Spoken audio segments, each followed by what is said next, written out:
မြန်မာဖိုက်တာတွေကို1 စီမှာစင်တင်ပေးနေတဲ့ကိုစောဖြိုးဝေကိုကရင်ပြည်နယ်လက်ဝဲအသင်းကတော့ကန့်ကွက်လိုက်ပါခင်ဗျပြောမယ်ဆိုရင်ကိုစောဖြိုးဝေဟာအရေးအသွေးမပြည့်မီတဲ့ကစားသမားတွေကို1မှာစင်တင်ပြီးတော့ထိုးနေလို့မြန်မာတွေသိက္ခာကြရတယ်မြန်မာတွေကလက်ဝဲဟာသိက္ခာကြရတယ်ဆိုပြီးတော့ကရင်ပြည်နယ်လက်ဝဲအသင်းက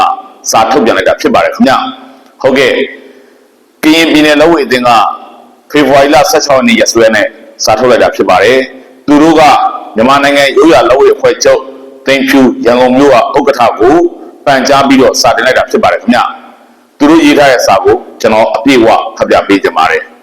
အကြောင်းအရာ155တန်ပွဲဝင်ရောက်ရှင်ပြန်ရန်အကျိုးဆောင်မှ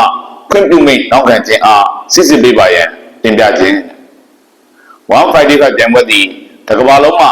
စိတ်ဝင်စားစောင့်ကြည့်သောအားကစားပြိုင်ပွဲဖြစ်ပါသည်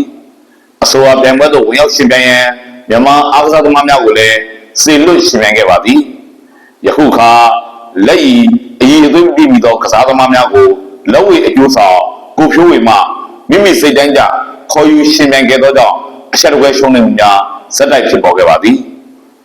ကရင်ပြည်နယ်လက်ဝဲအသင်းအနေဖြင့်တင်ပြလိုသည်မှာမြန်မာလက်ဝဲအားကစားသမားများကမ္ဘာအလယ်တွင်အဆက်တကွဲရှုံးနေမှုများဖြစ်ပေါ်ခဲ့သည့်အတွက်လက်ဝဲအကျိုးဆောင်မှရှင်ပြန်ခွင့်တောင်းခံလာသောကရင်ပြည်နယ်အတွင်းရှိအားကစားသမားများအား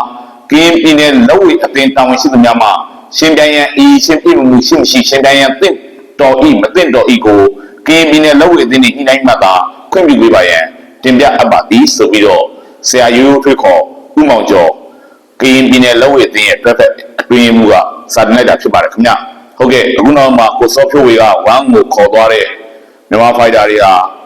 အဆက်တကွဲအရှုံးရတဲ့နေပဲရင်ဆိုင်ခဲ့ရပါတယ်ပရိသတ်တွေကလည်းဖိုက်တာရဲ့နောက်မှာကိုစောဖြိုးဝေပါလာတဲ့ကြိုင်နဲ့အရှုံးခံမှုတယောက်တော့ခေါ်လာပြန်ပြီအထိုးခံခံကြီးမောင်တယောက်ကိုစင်မော်တင်ပြန်ပြီဆိုပြီးတော့လောင်ပြောင်ဝေဖန်နေကြရဖြစ်ပါတယ်ခင်ဗျလက်ရှိမှာတော့အခုလိုကရင်ပြည်နယ်လက်ဝဲအသင်းကစာရေးသားပန်ကြားလာတဲ့အတွက်ကိုစောဖြိုးဝေရဲ့1မှာမြန်မာဖိုက်တာတွေကိုခေါ်ယူစင်တင်မှုကဘယ်လိုအခြေအနေစီရောက်သွားမလဲဆိုတာကျွန်တော်တို့စောင့်ကြည့်ရဖို့သာရှိပါတော့ခင်ဗျာကြည့်ရှုအားပေးတဲ့ပရိသတ်အားလုံးကိုအထူးပဲကျေးဇူးတင်ရှိပါတယ်ခင်ဗျာ